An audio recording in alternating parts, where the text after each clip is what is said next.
UCA proudly presents our quarantine project, Fortune Cookie Conversations, interviews and conversations exploring the unique Chinese American experience beyond fortune cookies. Hello, May here to talk with you about Chen Chen, who is a poet that I discovered when I was doing poetry out loud around this time of last year. To do that, you basically go on this website, I'm pretty sure it's poetryfoundation.org. You select a poem you like, make sure it fulfills the requirements your teacher gives you, and then you memorize it and then you recite it in front of your entire class, and it's this whole competition process. But honestly, I was just doing it for extra credit, so when it came time to pick a poem, I was just trying to find something as quick as possible, so I just searched up random keywords. And one of them just happened to be tomato, and that led me to one of his poems, which was Self-Portrait as So Much Potential. And it was a lot more than tomatoes that he was talking about, but like in a really great way. Like, he mentions being gay and the struggle that comes with it. At first I was like shocked in like a really good way, because like you don't see any of that representation, and it's insane to think that like Frozen is older than the legalization of gay marriage in America. And it's so important to get stuff like this out there. And I was just like, wow, it's really great how you can find a poem like this on a website that's used for school competitions, which is great. And it's really great to see that progress. And it's only going to get better. So yeah, I was like, wow, this is a really great poem. I wonder who wrote it. So I went to the top and I saw by Chen Chen. And I was like, Chen Chen? That sounds like a Chinese name. So I clicked on the name and it brought me to his profile. And then there was a picture of this Asian man. I was just like, oh, that's super cool. I didn't know Chinese Americans could become poets. Like, we live in such a Eurocentric world. And like, I was looking at my bookcase the other day and then I realized that I don't have a single person of color writing any of the books on my bookshelf. And I have a pretty diverse selection. Like, I have most of your young adult books, like Harry Potter and stuff, and random ones that I bought at like the school fair or something. And I have your great classes. Like, you just don't see a lot of that in the writing world, and it's really dumb. And like, you don't see a lot of like gay writers either, or like gay stories, or gay anything, because we also live in a really heteronormative society, which is gross, and it should be fixed. And it is getting fixed, and it's really great to see that. And it's really great to see people like him who are brave enough to speak out about their experiences and share that with the world, because it's so important to share these things. Like, I feel like even like the small things about your experience, that can mean a lot to someone, even if it's something as small as like your favorite comfort food. And I've put this first one in a poem because I love it so much. It just carries so many childhood memories for me. My mom would always make it,绿豆汤. So mung bean soup, I think is the English. It literally translates to like green bean soup, and that's because of like the color of the bean. I would always have it sweetened. My mom would usually add honey instead of sugar, a little healthier, and have it chilled, and just perfect on summer days. And I just remember when I went back to China, I did study abroad there, and I was actually in another city, not where my family is from, but I was in Hefei through my college, and there were all these great street food vendors, and during the summertime, it was really hot, and they would just serve this particular dish, and it just brought back all these memories for me. It's just food, right? It's little tongue, but like, that means so much. Like, that's like a staple in my growing up. Like, I've always had it. It's always a staple breakfast food. I haven't had it in a while, but like, it's a huge part of my childhood. And if I saw that in like 6th grade in a poem instead of whatever I was reading, I probably would have cried tears of happiness, because I felt so outcasted at that time as like a Chinese kid in this white town where no one knows what liu tang is, and it feels like you're the only person who eats that. Also, I feel like if I brought that to lunch, like if I brought liu tang to my school cafeteria at lunch in 6th grade, someone would probably ask if I was eating dog. Because, haha, dog eater jokes. Yay, so funny. So yeah, if I saw liu tang getting mentioned in like a positive way and as someone's favorite comfort food and from someone who's also Chinese American like me, I just feel really great. Like, representation, that's like so important. Oh my gosh. Like, I don't know how to explain it. It just makes people feel really great. I'm really bad with words, but Chen Chen isn't. He's like a poet. So he's not bad with words. You should check him out. speaking about how mentioning food in a poem is huge and how it means more than it appears, here is what he says. In the writing world, where I think, non-Chinese, non-Asian editors, teachers, other writers often think that I should be writing about my identity in a certain way, in I think a simpler way, what they assume, again, I should be producing, what I should be creating because of my identity. So for instance, I remember, where was I? I think I was in Illinois, and I read a poem at a school for this reading event, this poem from my book that's called In the City, and it mentions dumplings, but that's not really what it's about. And it's not the only thing that it's about. And it is about immigration in certain ways, but it's also thinking about like the narratives, the expected narratives around immigration and being, a Chinese immigrant family and all of that. And I just remember this guy came up to me after the reading, this white guy, who was very well-intentioned. He didn't mean any harm by it. But it was frustrating because he said, I loved the poem about dumplings, and I'm going to go make some dumplings now with my Chinese friend. It's just so oversimplified, his interpretation of my work.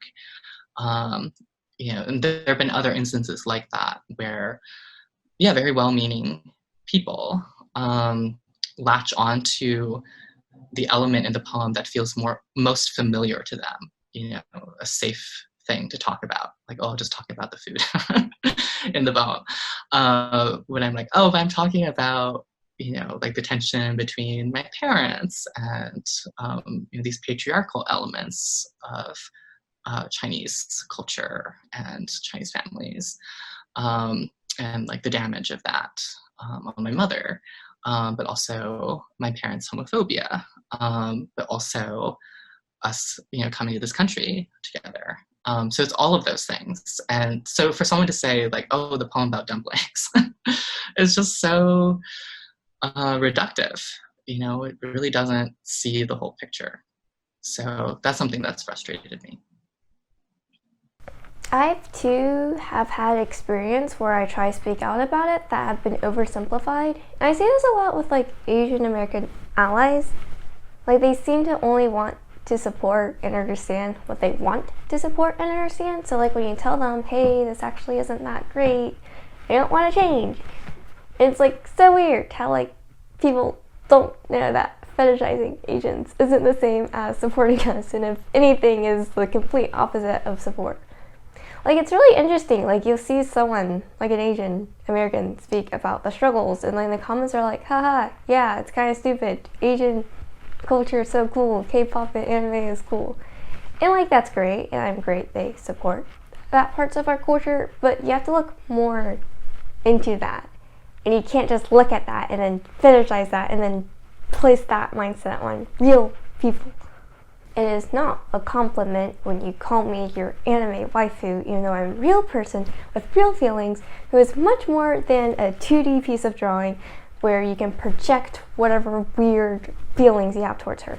I am a real person. I do not feel safe or complimented or supported when you call me docile or submissive. That is weird. I feel like you're treating me like a pretty piece of jewelry when I am human with feelings. With the rise of BL, which is boys love, I've seen this on a worse scale with East Asian men, especially MLM Asian man. And MLM stands for man loving man. So that can be just any man who is attracted to the male gender. I ran seeing this really innocent video of these two guys being close. That's fine. That's normal. It doesn't matter if they're dating or if it was platonic. That's fine, right? But either way, you shouldn't be sexualizing that. But then you go to the comic section, and it was so bad. They're all making it sexual. They're aha, I've seen this before in BL. And like, here's the thing with BL. A lot of it's sexual. So when you say, aha, I've seen this before in BL, I know what's gonna happen next, or something gross like that, you're basically saying, you can basically report BL with porn. Like, the way they word it is very suggestive, and that's gross. You just shouldn't sexualize people. And the thing is, some of these people are minors. Like, I see comments like these on minors' videos. And what makes me really sad is when I have to see people put in their bios that they're not dating. Like, you can ruin a friendship like that by projecting that image onto someone, especially if they're not comfortable with it. In my opinion, being close and like physically close to someone is a part of Asian culture. Like, you go to, like, at least for me, when I go back to China, you see a lot of people that are close together, regardless of gender. And I think that's great. I think it's a great thing. And it's weird how in America, it's like, if you hug someone of the opposite gender, everyone thinks you're dating, which is stupid. So to have someone objectify something that's just part of your normal life and make it something that's uncomfortable for you by making it inherently sexual, that's just not good. Doesn't make you feel good. BL as a whole can be pretty problematic as well. A lot of it relies on the fetishizing of MLM relationships, which is really sad and gross.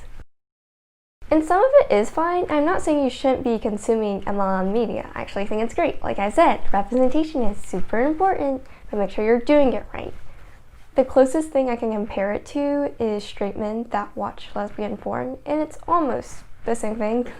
Like, a lot of your BL is really sexual and pretty graphic. And the thing is, a lot of these straight girls that consume MLM media think it as just something hot. They reduce it to something sexual, and they only see it as something sexual. And that does not make you a LGBTQ ally. And what I've seen a lot is that people will say that BL is hot, but then they will look at G-Love, which is girls love, and they'll call that gross. Do you see where the problem is? Do not call yourself an ally if you're just a fetishizer. You're neither a Asian American ally or just an Asian ally in general, nor are you an LGBTQ ally when you fetishize both of those things. Please consume media properly. Another thing that people seem to oversimplify or just straight up not get is how harmful stereotypes are.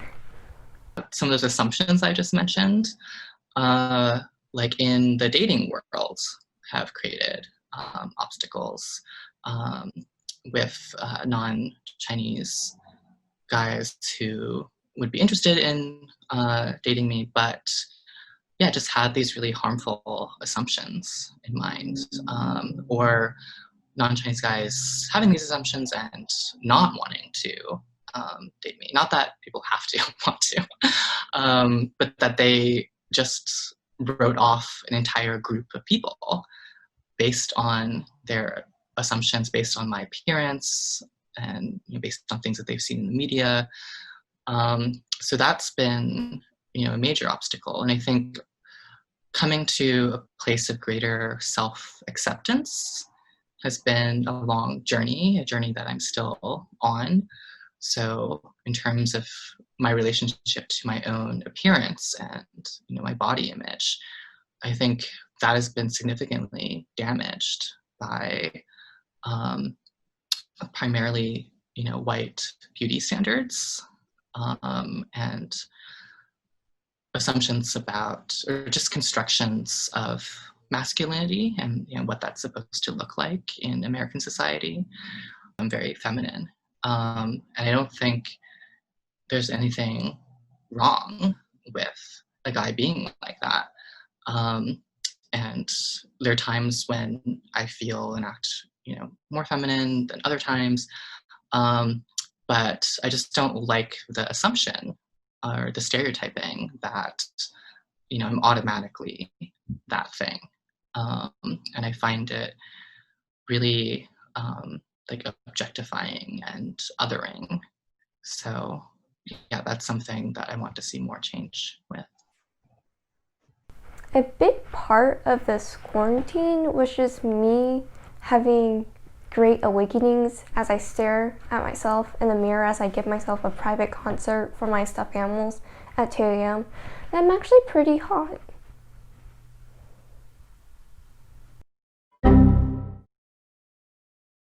I was never ugly, I just grew up in a Eurocentric world where that was a beauty standard. And I let that get into me, and I let the harmful comments and like assumptions people make of me get me, and I start to believe in them. But then I realized as I sat in complete isolation for like almost a year that none of these are true, and that I should just be me and ignore them. And I hope you do the same as well. He also mentions that he dresses in a more feminine fashion as a man, and I think that's fine as well. One thing I do not like about Chinese culture is how traditional and old school it can get, and it can be pretty harmful. And I also hope to see your progress in that as well. And honestly, our society as a whole is pretty old school, but we're getting there.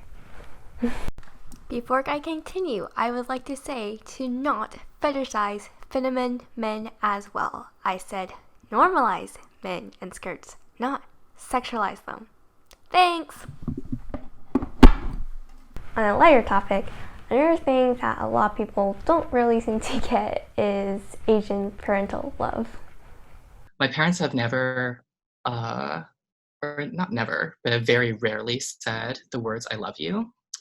And growing up, that used to bother me so much because I would see, like my white classmates and friends, or just my non-Chinese friends with their parents, or I go over to their house and their parents were so verbally affectionate with them, always telling them like I love you and care about you, and even like on the phone too, like always ending the conversation with like love you, and that just never happened with me.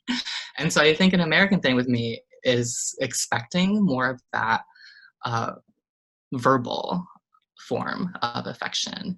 Although I recognize, especially as I've gotten older, how much my parents have shown me affection and care and love through their actions, through making food, through asking me how much I've eaten, through asking, about my school, supporting me in a lot of my endeavors and projects. And so I know that they've, been there for me in many ways, but haven't always said it. They don't give much physical affection either. I just didn't like them so much because, again, that was not something I experienced that much from my parents. Like, I remember asking my mom to hug her one time, and it was so awkward, but it was because I was, like, leaving for a long time. And, I think maybe it was when I was going back to China, and like flying and all of that. And so wanting to express that love. And it was funny. But yeah, I think they're just all different kinds of ways to express that affection. He mentions how he became weird about hugs, and I'm the complete opposite, in the sense that I am your clingy touch-starved friend that begs for hugs and will rest on your shoulder during lunch breaks, etc. It's really interesting because, like, as I mentioned before, I feel like Asian culture is about like being close with people. Like, you're always told to like treat your strangers as your family, be nice to everyone, and then your parents are just like, no hugs, I will not touch you, I will just make you sliced fruit instead. And there's nothing wrong with that, it's just that I am very touch-starved now. Please give me a hug.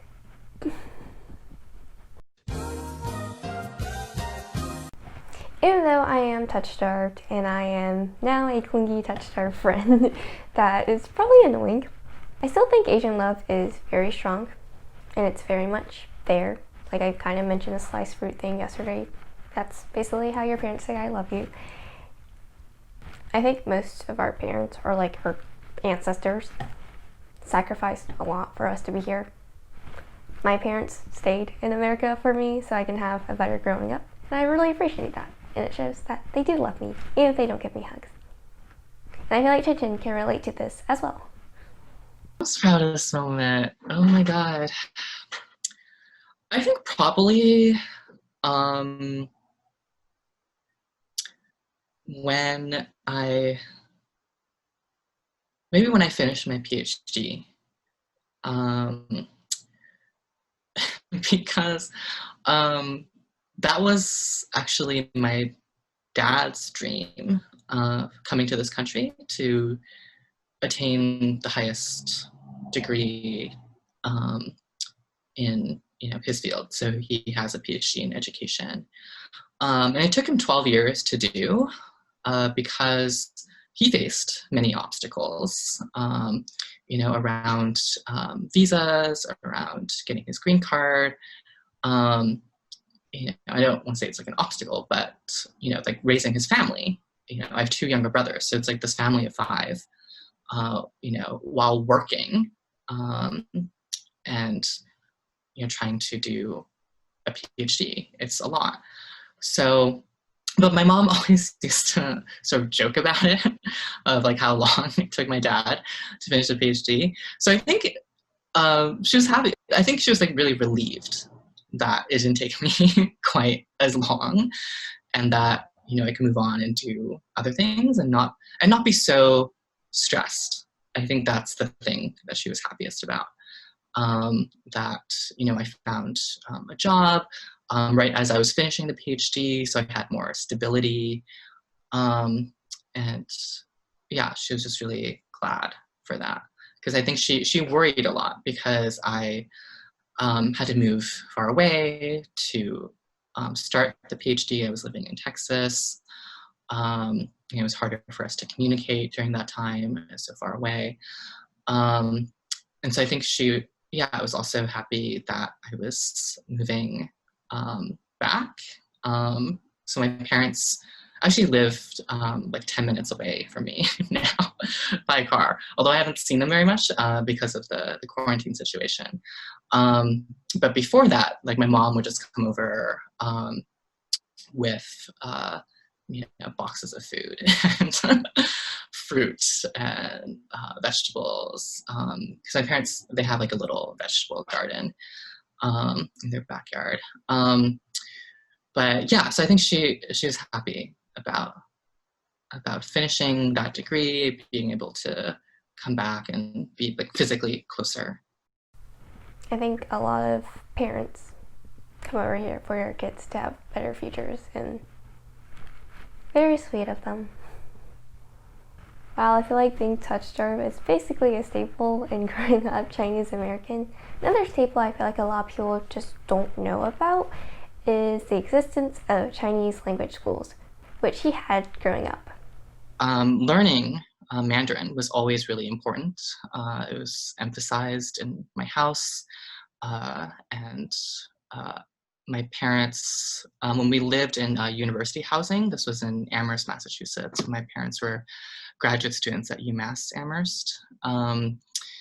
They and some other, because there are all these other Chinese immigrant families living on university housing, and they all got together and pooled resources to hire this teacher for their kids. So I had these after school classes, I remember twice a week, and I remember really not loving them because it was like more school on top of what I was already doing. But it was also like this great way to connect with these other kids from Chinese families, Chinese immigrant families. And so yeah, twice a week we would meet in the like laundromat of the university housing. It was like, we just called it the laundry room. And it was so funny because there was like this one room that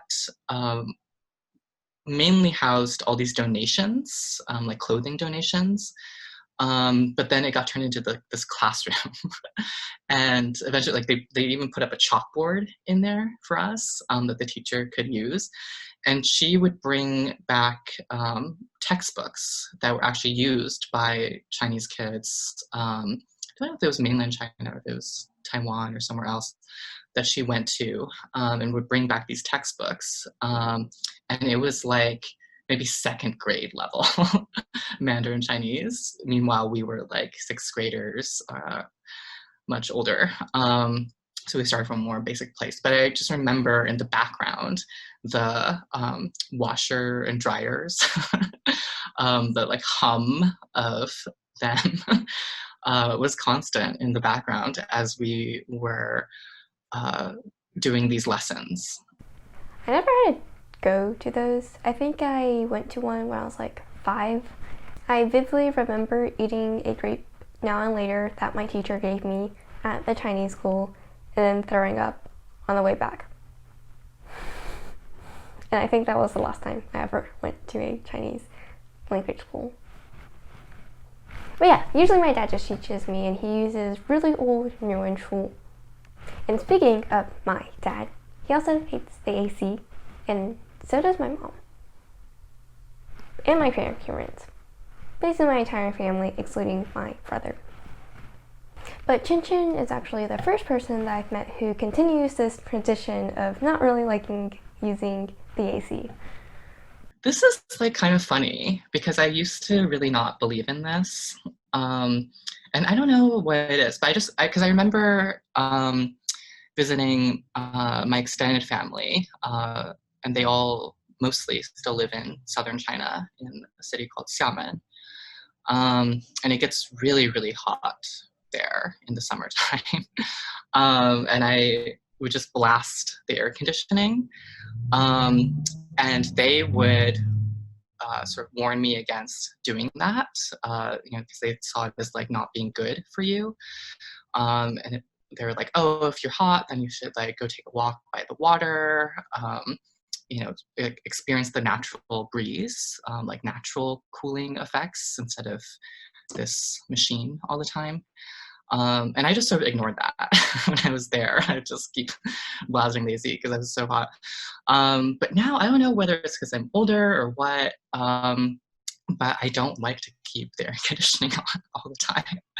So that's something that like oddly feels Chinese to me, that like I would rather not be in this like kind of artificially cooled space all the time. I still drink very cold drinks though, usually not like ice cold, but I remember that was like the other thing that my relatives would say not to do. Don't drink ice water, like all the beverages, including like sodas, they would like give me, and they were like room temperature or like lukewarm, which I just found odd from like an American perspective. But I don't know, I've come to understand some things. Admittedly, I will not be continuing this tradition of hating the AC. I just value my comfort more than my money and possibly my health. Like my parents and like my grandparents say it's like bad for you. Is that true? Like, can someone tell me if that's true or not? But one thing I will continue doing is to drink hot water. And I feel like China is like the only country that does this. Did you know that in China you can find like hot water fountains? Like, I think that's really cool. I think the entire world should have that. I love hot water. It's like getting a hug to your intestines. I need a hug right now. It's really interesting to see how similar people's experiences are just because they're all connected by one culture. And he actually has something to say about that. When I was in London and then in Liverpool, and then in New Zealand, I was just in Wellington, the capital.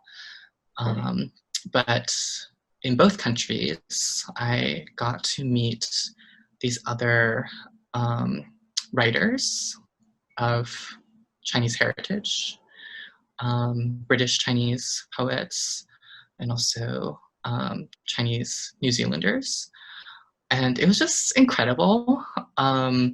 I mean, there were differences, obviously, in our experiences, but there were also so many similarities, so many things that we overlapped on. Like, I remember having this whole conversation with British Chinese poets about publishing, and hurdles that we face in publishing, and again, like assumptions about what we write about, but also experiences of everyday racism. and similarly in New Zealand.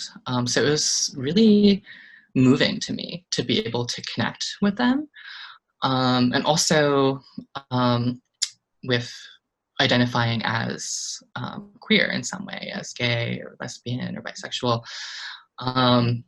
and to meet these other people who cared so much for the same art form that I do, and also shared these identities or experiences.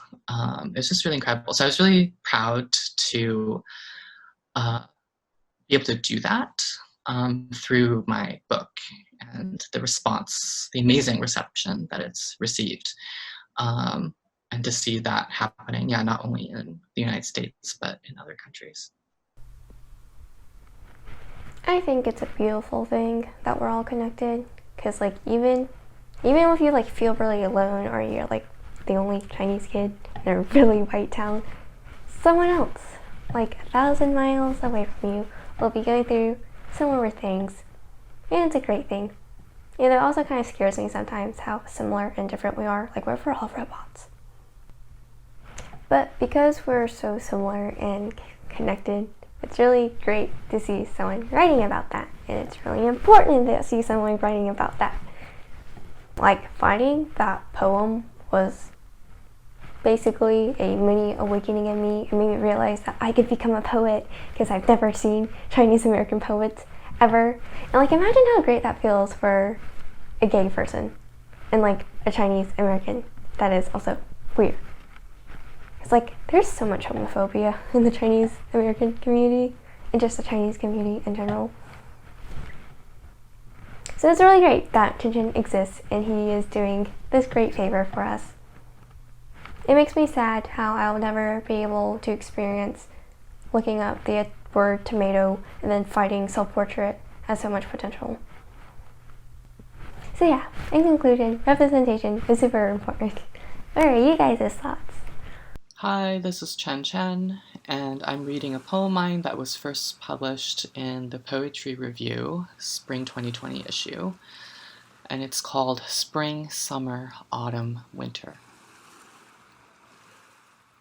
I pushed my face toward the sleeping radiator. I smelled a form of justice.